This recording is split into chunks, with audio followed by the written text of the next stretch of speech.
Hello friends, super magic રસોઈમાં મિત્રો હું આપનું સ્વાગત કરું છું. આજે હું કફ સિરપની રેસીપી તમારી સાથે શેર કરું છું, એ પણ ઘરેલું રીતે મિત્રો. તો તમને ચોક્કસ આ વિડીયો ગમશે. ગમે તો લાઈક કરજો, શેર કરજો અને સબસ્ક્રાઈબ કરવાનું તો ભૂલતા જ નહીં.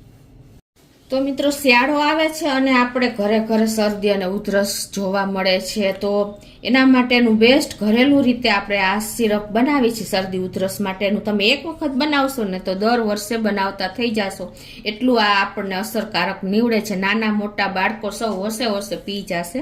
આપણે જે માર્કેટમાંથી સિરપ લઈએ છીએ ને એ સિરપ અસર પણ નથી કરતું, એની સ્મેલ પણ બાળકોને કે મોટાને નથી ગમતી અને આપણને જોવું પણ નથી ગમતું. તો આપણે આ ઘરેલું રીતથી જે બનાવશું ને એ એકદમ ટેસ્ટી અને સરસ, બાળકો ચાટી જશે એટલું ગુણકારી નીવડે છે મિત્રો.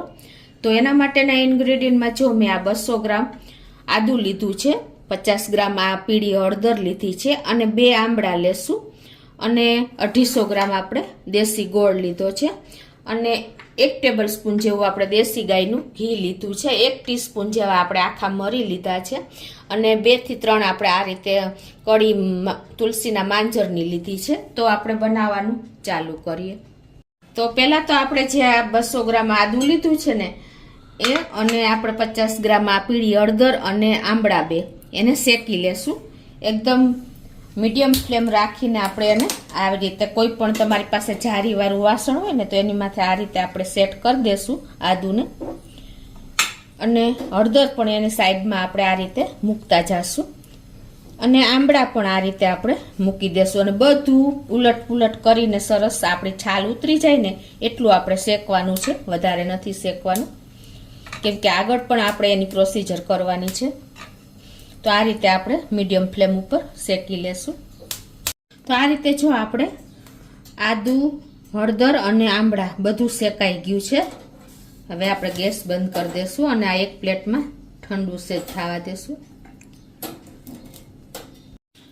તો હવે આપણે જો આદુ હળદર ઠંડા થઈ ગયા તો આ રીતે આપણે એની છાલ રિમૂવ કરી દેશું અને સરસ, એટલે આપણે આ જે આદુની કડવાશ હળદરની હોય ને એ આપણે થોડુંક આવું શેકશું ને એટલે ઓછી થઈ જશે. તો આ રીતે જો આપણે આદુ અને હળદર આંબળાની બધી છાલ ઉતારી લીધી છે અને એને હવે આપણે એક ચોખ્ખા પાણીમાં આવી રીતે બોલમાં નાખીને બધું ધોઈ નાખશું, એટલે જે ઝીણી ઝીણી છાલ હશે ને એ પણ એકદમ ક્લીન થઈ જશે. આ રીતે જો આપણે ક્લીન કરી નાખવાનું છે પાણીમાં નાખીને અને આ રીતે આપણે નિતારીને એક કોટનના કપડા ઉપર, કિચન નેપકિન ઉપર નાખીને એકદમ થોડું ડ્રાય કરી નાખશું લૂછીને. આ રીતે કોરું કર્યા પછી હવે એને આપણે આ રીતે નાની નાની ટુકડા એટલે કે પીસમાં સમારી લેશું. આ રીતે આદુ અને હળદર આંબળા એ બધું જો આપણે નાના પીસમાં સમારી લેશું. એ જ રીતે આપણે જો આંબળાને પણ એકદમ બારીક સમારી લેશું. આ રીતે જો આપણે એકદમ નાના પીસમાં સમારી લીધા છે. હવે એને આપણે મિક્સર જારમાં નાખીને એની સરસ ફાઇન પેસ્ટ કરી લેશું. તો મિત્રો, હવે આની પેસ્ટ કરવામાં આપણે જો પાણીની જરૂર પડે ને તો જ 1 થી 2 ચમચી પાણી નાખવાનું છે, કેમ કે પાછળથી આપણે એને ઘીમાં રોસ્ટ કરશું ને તો બળતા વાર લાગશે. તો આ રીતે હું પેસ્ટ બનાવી લઉં છું.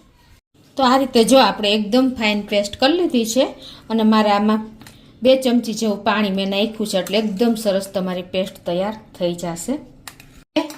આપણે આજે 1 ટીસ્પૂન જેવા મરી લીધા છે એ અને આપણે આ તુલસીના માંજર લીધા છે એ બંને આપણે પાવડર બનાવી લેશું આ રીતે ખાયણીમાં જ.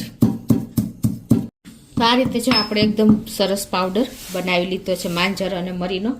હવે આપણે આ બાજુ ગેસ ઓન કરીને એમાં 1 ટેબલ સ્પૂન જેવું આપણે દેશી ગાયનું ઘી નાખી દેશું. તો ઘી પણ જો મેલ્ટ થઈ ગયું છે અને ગેસની ફ્લેમ આપણે એકદમ સ્લો રાખવાની છે અને જે આપણે આદુ, હળદર અને આંબળાની જે પેસ્ટ કરી છે એ આપણે આમાં રોસ્ટ કરી લેશું ઘીમાં. આ રીતે સ્લો ફ્લેમ ઉપર જ આપણે રોસ્ટ કરવાની છે, તો જ એકદમ સરસ આપણે એનું પાણી હશે એ બળી જશે અને આપણે કન્ટિન્યુ આ રીતે ચલાવતા જ રહેવાની છે. આ રીતે જો આપણે અત્યારે તો પેનમાં સ્ટીક થઈ જશે, પણ આપણે થોડીક વાર શેકાશે ને ત્યારે એકદમ છૂટું પડતું જશે અને પાણી બળતું જશે અને બધું આપણે પેન છોડી દેશે ને ત્યાં સુધી આપણે આ શેકવાનું છે. આ રીતે જો આપણે લો ટુ મીડિયમ ફ્લેમ ઉપર આ રીતે પેન છોડવા માંડ્યું છે. આપણું પેસ્ટ એકદમ સરસ આ રીતે ભેગું થઈ જાય ને ત્યાં સુધી આપણે એને રોસ્ટ કરવાનું છે. જેમ કાચી રહી જશે ને તો તમારું આ બગડી જશે સિરપ, એટલે ખાસ આ નોટ કરજો. આ રીતે કન્ટિન્યુ ચલાવતા ચલાવતા તમારે પેસ્ટ શેકવાની છે.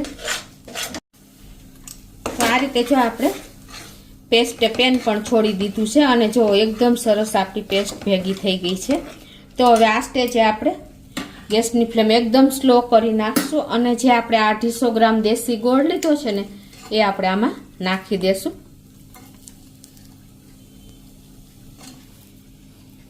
ગોળ નાખ્યા પછી આપણે જે આ મરી 1 ટીસ્પૂન અને માંજરનો જે પાવડર કર્યો છે ને એ પણ આપણે આમાં નાખી દેશું અને હવે આને આપણે સ્લો ફ્લેમ ઉપર આ રીતે ગોળ મેલ્ટ થાય ને ત્યાં સુધી ચલાવતા રહેશું.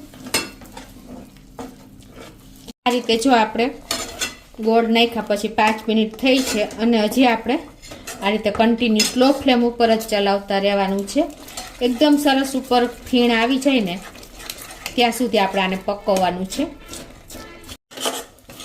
તો આ રીતે જો આપણે 10 મિનિટ જેવું થયું છે અને જુઓ ઉપર ફીણ અને બબલ્સ બંને આવી ગયા છે, તમે જોઈ શકો છો.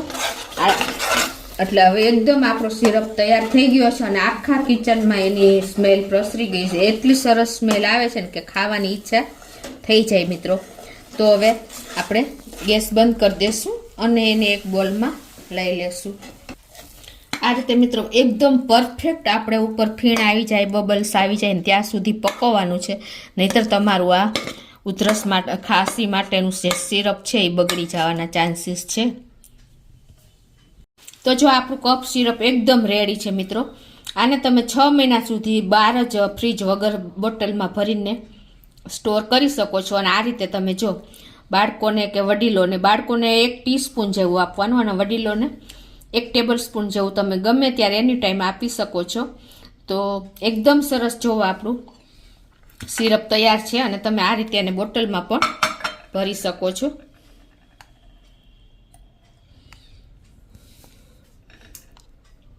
જો આપણું એકદમ સરસ શરદી, ઉધરસ અને તાવમાં પણ એટલું જ આપણને આ ગુણકારી છે મિત્રો.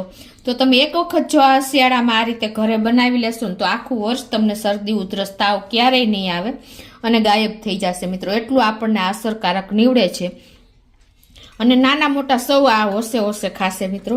તો આપણે આ ઘરેલું એકદમ રીતે જે બનાવ્યું છે કફ સિરપ તે તમને ચોક્કસ ઉપયોગી થશે. તમને ગમે તો લાઈક કરજો, શેર કરજો અને સબસ્ક્રાઈબ કરવાનું તો ભૂલતા જ નહીં.